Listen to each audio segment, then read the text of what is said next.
Hey there guys, this is Obsidian Chill. Got another video for you today. And this one, I'm going to be taking a closer look at Sorcery's Fury, Guardian, and Watcher, the Sorcery power set pets. I didn't cover this at all in my first Sorcery guide, which was a mistake. I should have included it in that section. And my updated guide, which should be out probably within a week of uploading this one, which will be linked in the comment section eventually when it's released. I didn't want to include it in that one just because it would kind of add some unnecessary length to that video. So I wanted to have something covered individually. So we're going to be taking a look at the overall viability, not only from a DPS perspective, but a healing perspective as well. So let's kind of dive into that right now. So taking a look at Fury initially and its attack patterns, let's make sure we have the Grim off.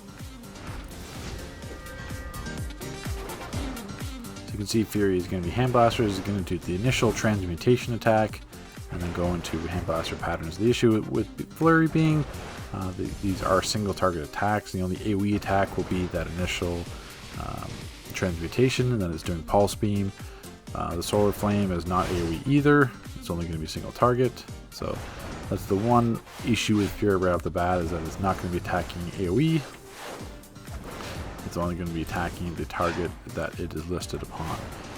The positive is that it's going to be max range.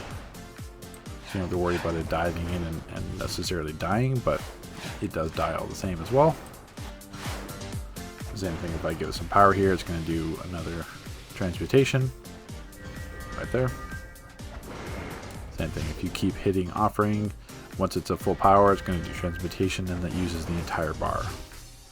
So offering is going to fill it up completely, as you show the power bar on the top left, and it's going to do transmutation, which will be the AoE attack, and then goes into the single target Pulse Beam, Solar Flame. Yeah, that was Scissor Kick there, same thing, it's not doing any damage. So even if I was close up range to it as well, same thing, it's not going to change. Solar Flame, it's technically an AoE attack, but it's not going to be AoE. Everything's going to be single target. So how that looks like in the combat log, let's kind of skip over and take a look at that here. Okay, so what you literally just saw me on the sparring targets there, this is what it actually equates to in the combat log with Fury damage breakdown. So Meteor Blast accounted for 6.3%, obviously the Pulse Beam there is 8.7, Solar Flame was 13.5, the range taps of it, and then Transmutation was obviously going to be the greatest damage dealer, which was that full power attack. So that's essentially the breakdown of what you're going to expect to see from a Fury in terms of content. And it's not going to really differ over the course of a raid. That's essentially what you're looking at in terms of Fury's attack patterns. Okay, so in terms of Guardian, its initial attack is going to be weaker than Fury's transmutation, but as you can see, not only is Guardian AoE, but it is also brawling. So it's going to have much higher damage than Hand Blasters from range, and it's AoE. So not obviously a target AoE, it's going to be depending on the positioning of the ads. But you know, if it's a big group of ads, the tank's obviously going to pull it, so there's not going to be this much of a spread that you would normally find in like duos, alerts, raids, stuff like that. So brawling is going to be AoE, where obviously Fury has nothing of that kind of nature. The only AoE from Fury is going to be the transmutation, which require offering every 6 seconds to be able to use, where Guardian still has that AoE capability without requiring any power. So you'll see in a moment what that actually equates to damage comparison wise with all the parses I've done. But that's essentially showing you how Guardian interacts when it's summoned. And we'll hop back into the log analyzer to show you what that actually breaks down in terms of attack patterns. Okay, so this is literally what we just saw on the sparring targets. This is the in the log analyzer. So as you can see, Arcane Sweep, that is the powered attack that Offering would provide, just like Fury's Transmutation. But obviously Transmutation accounts for much higher damage because it's much stronger than Arcane Sweep. Arcane Sweep is going to be not half, but almost half the damage as Transmutation. But as you can see, the bulk of Guardian's damage is now Haymaker and the melee attack. Because it's brawling, it's not going to be sitting in range doing Solar Flame, which only hits for single target, not doing Pulse Beam, anything like that. Haymaker is going to be AoE. Some of the melee attacks are going to be AoE depending on the positioning of it. So Guardian's damage is much more accounted for in this melee AoE concept as opposed to Fury's damage, which is going to be basically dependent on using offering every 6 seconds for transmutation. Okay, so we got a little bounty here showing the just the effects here of Guardian. And once I drop below 50, Guardian's going to aggro. And Guardian does periodically cast a taunt as well.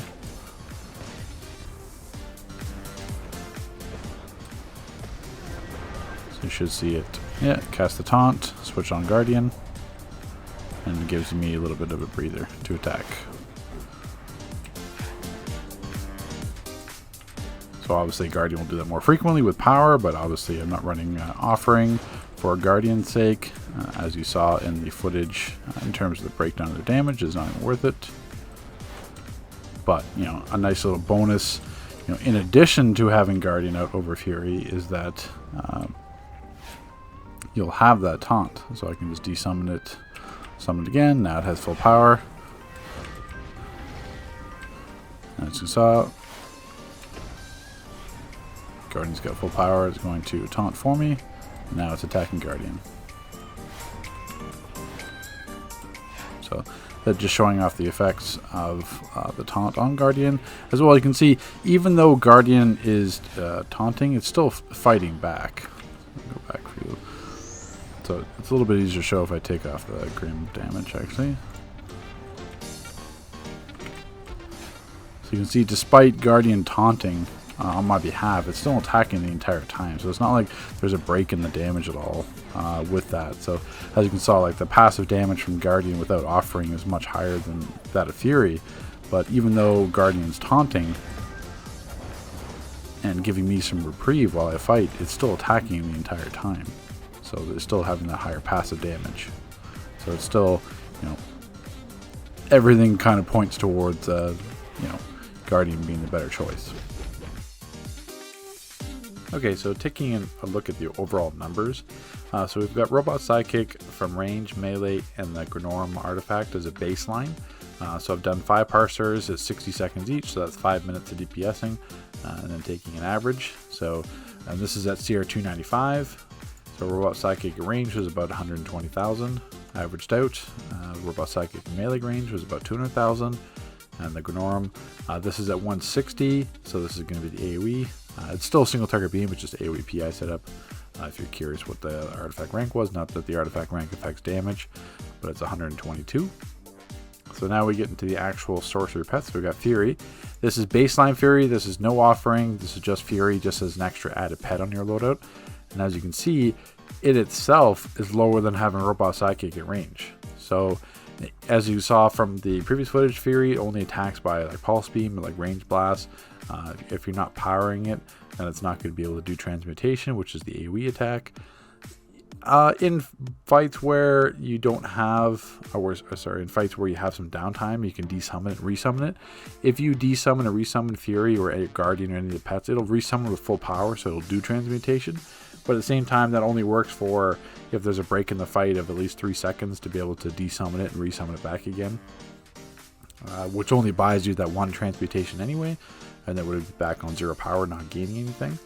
So, you know, baseline comparison, you know, it's better even to run Robot Sidekick instead of Fury, but there's going to be situations where Fury is going to eke out some extra damage depending on what's going on. If there's a troller giving a supercharge to Fury, powering it, or I believe supply drops still work on Fury as well in terms of giving it power, but that's kind of hit or miss if they're going to land in that.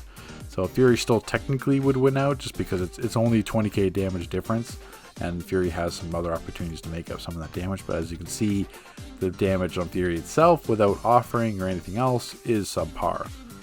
So Fury with offering every 6 seconds, so that's 2 loadout spots, one with Fury, one with offering, brings up to about 415k. This is Fury with the bad karma PI, because basically Fury itself has no extra damage based on PI setup. It's only offering does. So when offering is used in conjunction with Fury and bad karma, which if you have the Granorum, it'll set up that AoE, or if you're running something else like Circle of Destruction or Transmutation, Karmic Suspension, I believe. I'm probably pronouncing that wrong. I don't have it in front of me, but that was the Super Generator. So those moves will set up bad karma. Applying the PI goes up to 459, which makes about sense. It'd be a little bit higher than 10% because obviously a PI is going to add about 10% damage to it on average, basically. So that's about, it's still greater than 10%, but along the same lines. And then we've got Guardian. So this is basically the same concept as Fury. So Guardian without offering, without anything else, just Guardian on your loadout is 267. So Guardian itself is stronger than Robot Psychic and Melee, is twice as strong, more than twice as strong as Fury on your loadout. So that what this speaks towards is that you don't need Fury on your loadout whatsoever if you're Sorcery. Even if you just want it as an extra pet just to have some extra passive damage, it's going to be obviously much higher damage with Guardian than it's going to be anything else. So that's what these kind of results speak to, is that never have Fury by itself. If you're going to have Fury, you're going to have Offering, or the bad karma setup with Offering, which you would have anyway. But Guardian itself is much greater damage by itself. And then the thing was with Guardian, like I spoke to with Guardian's breakdown, it's Arcane, was that Arcane? I forget what, I just thought it's odd, but the Arcane Blast, that is much weaker than Transmutations or Fury, so that's why you can see here. So Guardian with Offering is only 383 compared to 415. So that's where Fury is stronger than Guardian with using Offering every 6 seconds. But the thing is, we look down here, this is just hitting Shard of Life, which is the same cooldown as Offering, so 6 seconds. It's a 300 power cost. So just using this power just itself, no PI setup, no bad karma, just hitting Shard of Life. In the same kind of damage situation, 445k. So 445 versus 459. So this is a spot that takes up 2 spots in your loadout. You'd have to take Fury and you would have to take Offering. And then Offering doesn't clip, it doesn't do any damage itself. You just have to keep hitting Offering every 6 seconds. Whereas Shard of Life, just hitting that with the PI setup, it's actually going to be the same, if not greater damage than you would with having Fury and Offering. So it's one of those things where the passive damage, it's not worth it to make a build around Fury with Offering. Not whatsoever. The passive damage is much too low. And even if itself, just if you're having some extra pet damage, itself is not worth it to run Fury whatsoever. Guardian it would be. Because even if you're putting Robot Psychic Melee is still going to be weaker than Guardian's Melee as well. Plus you have the extra effects of not so much in raiding situations, but if you're in a duo, an alert, or solo, Guardian's going to taunt those enemies while still attacking. So you're going to have that extra added protection as well. So what to take away from this is that Fury is weak overall with itself or with Offering. Guardian's passive damage is much higher than Robot Psychic Melee range or the Gnorum or Fury, so that's what you want to run in that case. But even Guardian with Offering is not worth it. And as you can see here, just from a basic comparison with the Sorcery power, it's not like there's other options you can run instead of Shard of Life, but the thing is that it doesn't limit your rotation. Then you just don't have to take 2 powers and you're wasting every 6 seconds hit Offering, where you can just run Shard and another ability, and it can be coming out as a damage gain over just using Offering every 6 seconds with Fury.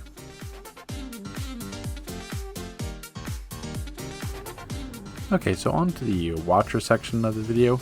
Now, just like Fury and Guardian, I didn't cover a Watcher build in my first Sorcery depth guide, which was my mistake. It should have been in there. And it's once again, it's a little bit too much to put in the new video, so that's why I wanted to have basically all the pets in a separate video for Sorcery. But taking a look directly at Watcher, Watcher in the past was something that was viable to build, and then in Stats Revamp they really killed Watcher into what you're about to see. So essentially same thing, same concept as the other ones. Hold basically while Watcher's in combat, your passive power generation is going to reduce, which is obviously not good for Sorcery because everything's high power cost. And then Healer Roll just imbues your healing and ability to heal allies, so it technically is an 8-man heal. So we're going to summon that.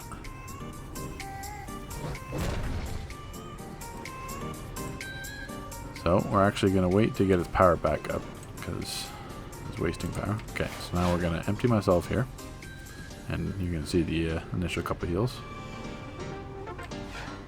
So as you got from that, so we'll hit Offering once. We're going to get 2 heals, 1 and 2, and that's it. So basically 1 Offering, so every 6 seconds, as you can see the Watcher power bar in the top left. Basically, offering will fill that bar up completely, but depending on where your health is, obviously, if it is enough to warrant a heal, then it'll do it. And you get 2 heals per entire health bar, so each heal takes a 50% of the power bar for Watcher. Now, unfortunately, as you can see here while I'm talking, Watcher does not regenerate any power while in combat. And if it does, it's really tiny, minuscule, not that I've ever noticed, and not that obviously you can see here. So basically you're at the mercy of offering, and so if we go back into offering here. So offering allows Watcher to cast a powerful heal, and the ritualistic word, also has a tiny bit of power as well to give Watcher. So as you can see here, so let me just power it up again. Just gonna use the heal. Once again, I'm low. And we just hit ritualistic word. And as you can see there, if I hit it again, it's gonna bring it to about half. So it's about every 2 ritualistic words will equal half the power bar, which is enough to get 1 heal. So the same thing. So if I hit it again, it's going to be enough to get us another heal if there was enough power for it.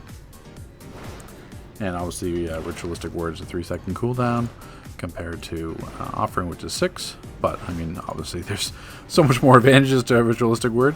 So, but going back into this here. So the other thing as well, you're going to see once I kind of get down in health. That was a Page of Destiny crit, so ignore that. So if we use offering again, we're going to use it again and see if you can kind of catch on what I'm driving at here. You're going to be noticing nothing crits with Watcher. And that's not a mistake. Watcher's heals do not crit. They have a base heal range, but they will not crit. The other thing as well is I'm also wearing the transformation card, so it definitely would crit if it could. So if I, if you even go into, say, if I, get down in heals again. So as you can see, it's about less than 7k. So it's about 6.5 to 6.8k heals for on Watcher. So if I desummon that, and I would simply use a power like, Shard. I'm staying way too close to the dot. So let's try that again, actually. Without me dying for the sake of the video.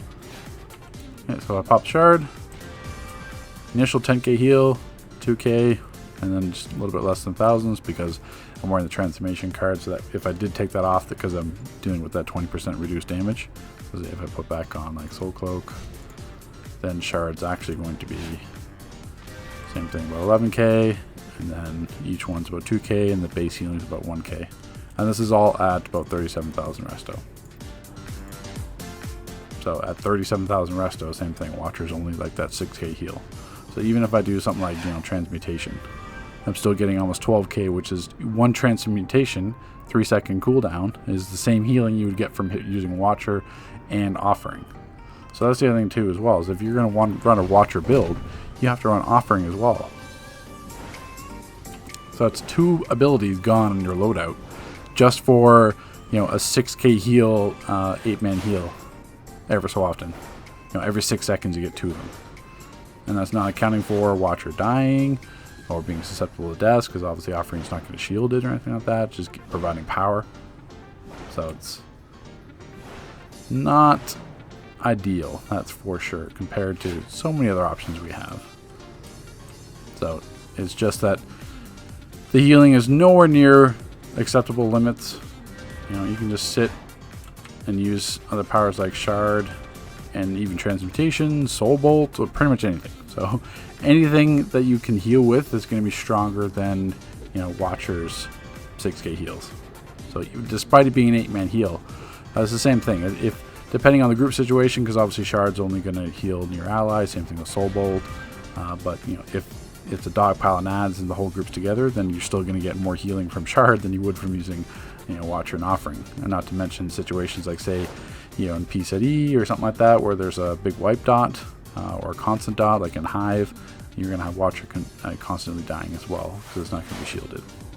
So just another public service announcement, essentially, is that Watcher is not ideal in any kind of healing situation with Sorcery. You see, the thing is, even if you would put it on Arbiter, the healing is just not worth it. So if I did like an Arbiter loadout, because Ritualistic Word's going to be a much shorter cooldown with Arbiter, so you could technically run Watcher and not have to worry about offering, because you're going to be using this like every 2 seconds basically. It's still the same thing. You would still have to have it summoned, and the healing is not really worth it anyway. So it's basically every 4 seconds you'll get to have 4 procs to the heal. It's just you're much better off running any other power, Soul Siphon, so well, anything. There's nothing that Watcher does that would make you warrant using it over any other ability as a sorcery healer, unfortunately.